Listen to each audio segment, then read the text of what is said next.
이번 시간에는 동물 플랑크톤의 분포와 변동에 대해서 공부하겠습니다. 동물 플랑크톤은 운동성이 상당히 있습니다. 하루에 몇십 미터도 이동할 수 있는 그런 능력을 가지고 있기 때문에 아주 뚜렷한 그 이동 현상이 나타나는데, 중요한 그 특성을 보면 대체로 네거티브 포토텍시스를 보입니다. 포토텍시스라는 것은 빛을 따라서 이동하거나 빛을 피해서 이동하는 것을 이제 포토텍시스라고 하는데, 거기 네거티브라는 말은 빛을 피해 다닌다는 것입니다. 빛을 피해서 가는 주광성이다. 왜 빛을 피해 가느냐 하면은 어류의 포식을 피하는 것이 가장 중요한 그 생태학적 어드밴티지입니다. 그런데 이동을 어두운 곳에만 있으면 안 되죠.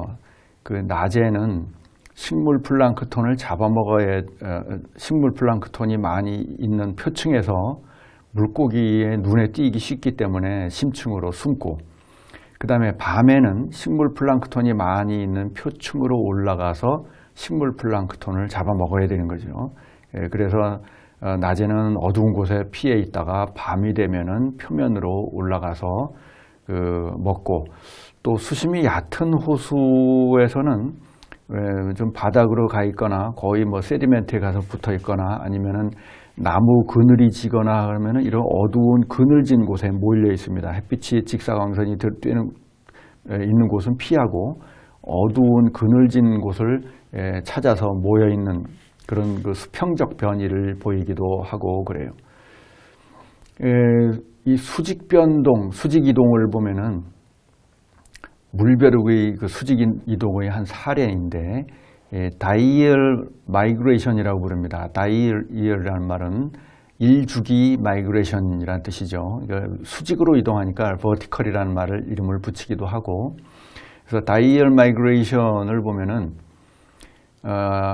5am이니까 새벽이죠. 어두울 때죠. 이게 표면에 있다가 정오가 되면은 수심 60m까지도 내려갑니다.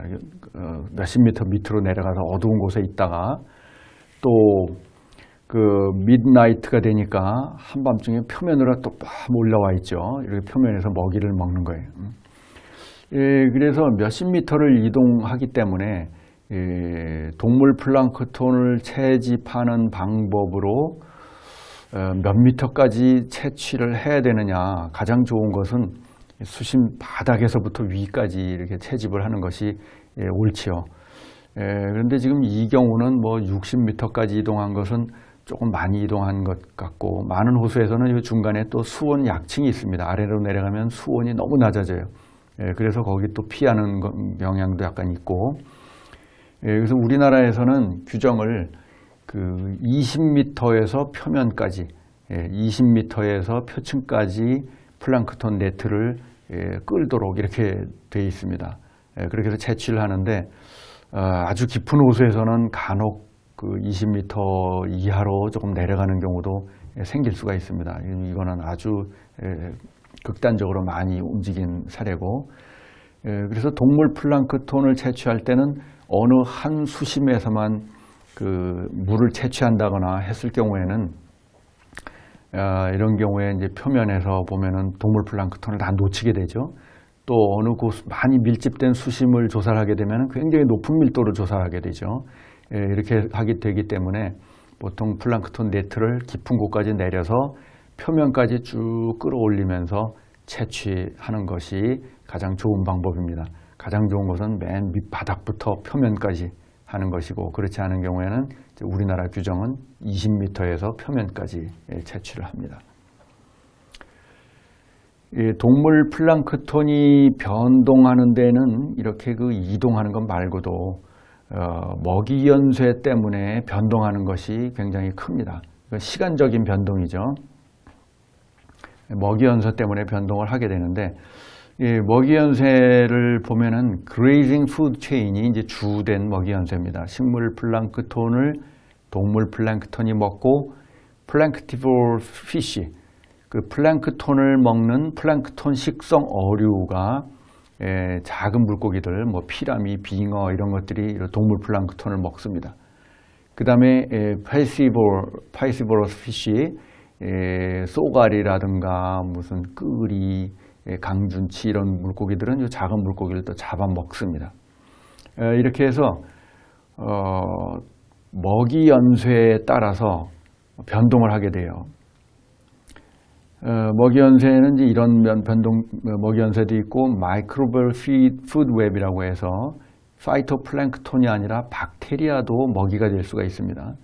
보통 용존 유기물을 박테리아가 먹고 박테리아를 작은 프로토조아가 먹고 프로토조아는 한 10마이크론, 20마이크론 이렇게 될 수가 있는데 이걸 또 큰 동물 플랑크톤이 먹고 또 그 다음에 물고기가 먹고 이런 식으로 먹이 연쇄가 연결이 됩니다.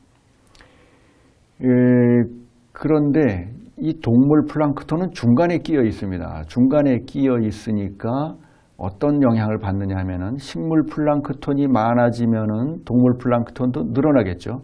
먹이가 많아지면은 동물 플랑크톤도 늘어납니다. 그런 것을 bottom-up 이펙트라고 해요. bottom-up 이펙트. 아래 단계에서 상위 단계로 영향을 미치면서 생물량을 변화시키는 현상이죠.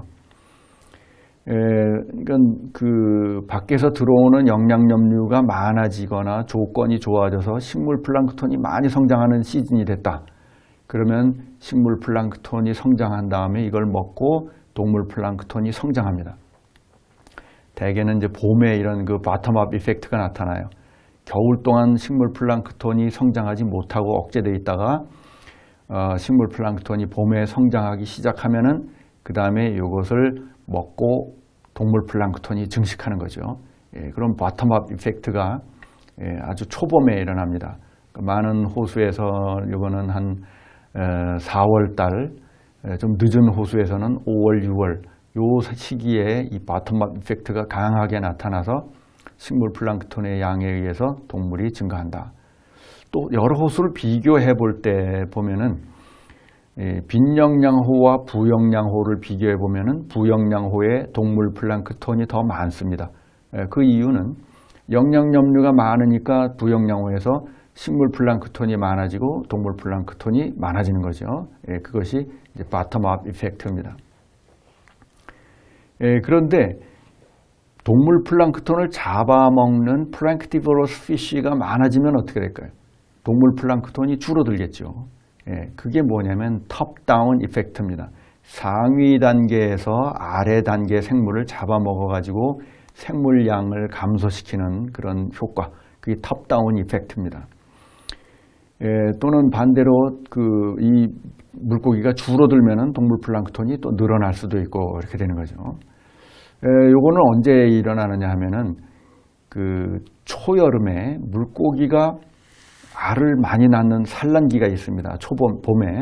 봄에 보통 물고기들이 산란을 하는데 산란하고 알이 부화돼서 치어들이 막 늘어나서 생산이 되는 그 시즌이 언제냐 하면은 동물 플랑크톤이 막 바텀업 이펙트로 증가한 시즌에 이 물고기가 산란을 합니다. 그러면은 그 치어들이 막 늘어나면서 동물 플랑크톤을 많이 잡아먹고 살죠. 그걸 타이밍을 잘 맞춰야만 물고기가 생존이 가능합니다. 그 동물 플랑크톤이 블룸을 일으키는 시즌에 맞춰서 성장하고 그 다음에 물고기 치어가 많이 늘어나는 초여름이 되면은 이제 동물 플랑크톤은 없어지는 거죠. 다 먹어치우는 거예요.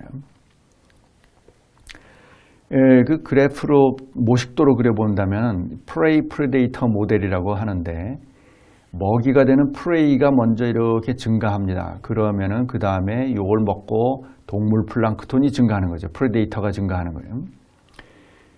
그 다음에 여기 여름에 이제 줄어드는데 이 동물 플랑크톤이 줄어드는 것은 먹이가 줄어들기 때문에 줄어드는 것도 있고 또 하나는 그 어류의 치어가 많이 생산이 돼서 동물 플랑크톤을 다 먹어치웁니다. 그러면은 이게 줄어드는 거죠. 동물 플랑크톤이 줄어들고 나면은 식물 플랑크톤은 또 그레이징 프레셔가 없어지죠. 그레이징 프레셔가 줄어드니까 그 다음에 또 증가하기 시작해요. 그러면은 막 증가하면은 또 그 다음에 뒤따라서 동물 플랑크톤이 증가하고 그래서 그 프레이와 프레데이터는 그 증감이 시간의 갭을 가지고 이렇게 일어나게 됩니다. 그런데 이 계절적인 영향도 또 이제 가미가 됩니다. 그래서 봄에 우리나라 같은 온대 지방에서 보면은 겨울에 플랑크톤이 막 억제돼 있어요. 빛이 부족하고 수온이 낮고, 그러다가 봄에 성층 현상이 일어나서 이제 수면에 그 따뜻한 물이 머물죠. 그러면 거기에 식물 플랑크톤이 가라앉질 않아요. 밑으로 가라앉지 않고 표면에 머무르니까 표층에 식물 플랑크톤 증식이 일어납니다. 그렇게 해서 식물 플랑크톤이 이렇게 증식하는 현상을 그 스프링 블룸이라고 부르죠. 스프링 블룸이 일어나는데, 스프링 블룸이 일어난 뒤이어서 이 동물 플랑크톤의 블룸도 뒤따라서 일어나게 되는 겁니다. 그러다가 여름이 되면은 이제 그 동물 플랑크톤을 물고기가 다 잡아먹는 시즌이 되죠. 그래서 줄어드는데, 그 다음에 우리나라에서는 여름에 비가 많이 내립니다. 비가 많이 내리면은 영양염류가 호수로 많이 들어가요. 영양염류가 호수로 많이 들어가서 비가 온 다음에 이 식물 플랑크톤 블룸이 크게 일어납니다. 오히려 이 스프링 블룸보다 더 크게 일어납니다. 그건 우리나라 몬순 기후의 특색이에요. 여름에 몬순이 없는 나라에서는 이 스프링 블룸이 더 크고 오텀 블룸은 좀 작아요. 그런데 우리나라는 반대로 스프링 블룸은 작고 이 여름에 몬순 이후에 몬순 블룸이 아주 크게 나타납니다. 그 다음에 이제 또 동물 플랑크톤이 늘어나는 그런 시기가 오죠.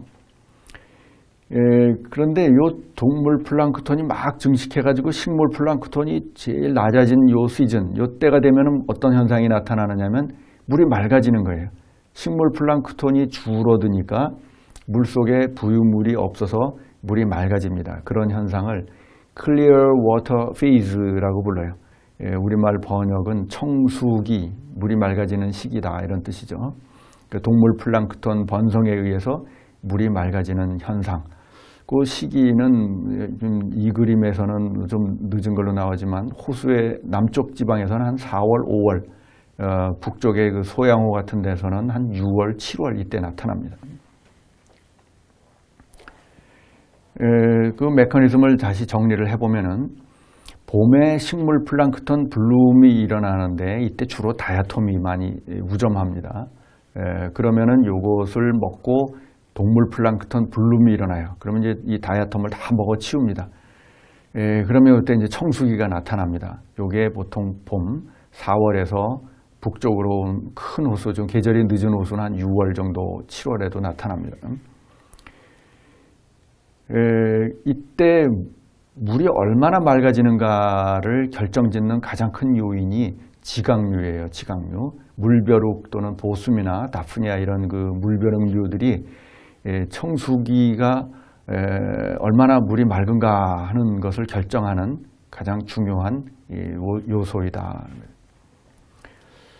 이렇게 해서 대개 초여름에 청수기가 나오는데 우리나라에서는 홍수 후에 또 한 번 식물 플랑크톤 블룸이 일어납니다. 혼탁해지죠. 아주 녹조 현상이 막 생기고 블룸이 일어났다가 그 다음에 이걸 먹고 또 동물 플랑크톤이 번식을 해요. 그 다음에 또 한 번 그 동물 플랑크톤이 이걸 다 먹어치워서 물이 맑아지는 청수기가 오기도 합니다. 이것은 소양호에서 조사된 식물 플랑크톤과 동물 플랑크톤의 계절 변동인데 이 점선이 식물 플랑크톤이고 실선이 동물 플랑크톤이에요. 여기 보면 동물 플랑크톤이 이렇게 증식한 시기에 식물 플랑크톤이 크게 줄어들었죠. 거의 다 먹어버렸다는 얘기죠.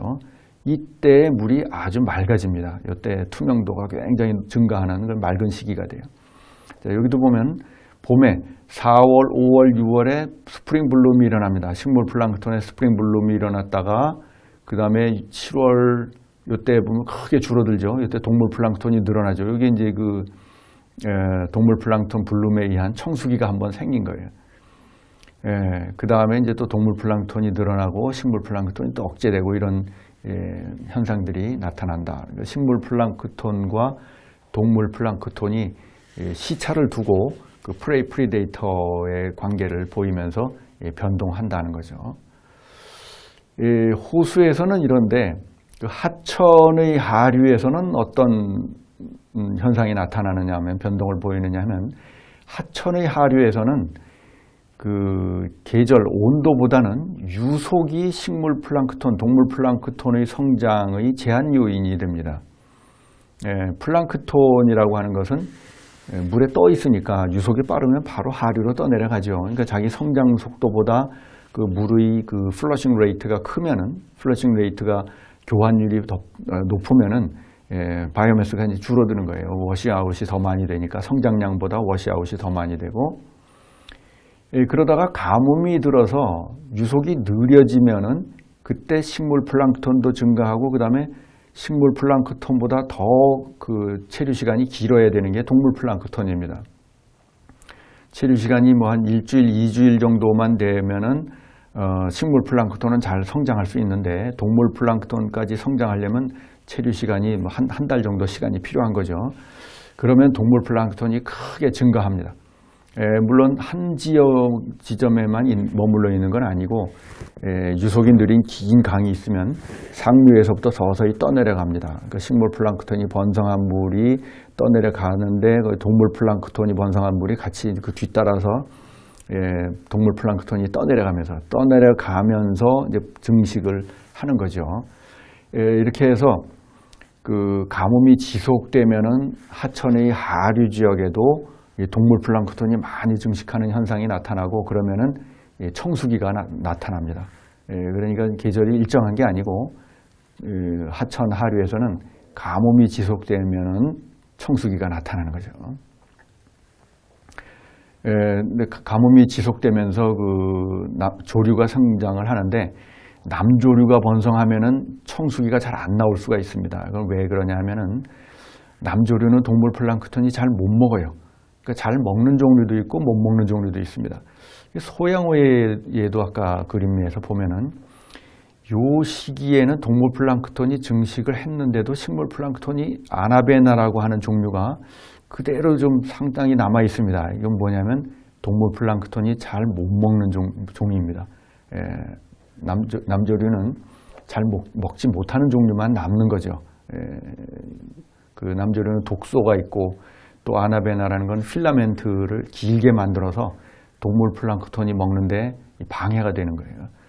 그래서 이 그 계절적인 문제, 뭐 유속 이런 것도 관련이 되고, 또 식물 플랑크톤의 종류도 관련이 됩니다. 그래서 동물 플랑크톤이 늘어나서 다 먹을 수 있느냐 없느냐에 그 식물 플랑크톤의 우점종이 무엇이냐, 이런 것도 이제 관여가 되는 거죠. 오늘은 그 동물 플랑크톤의 이동과 변동에 대해서 공부했습니다.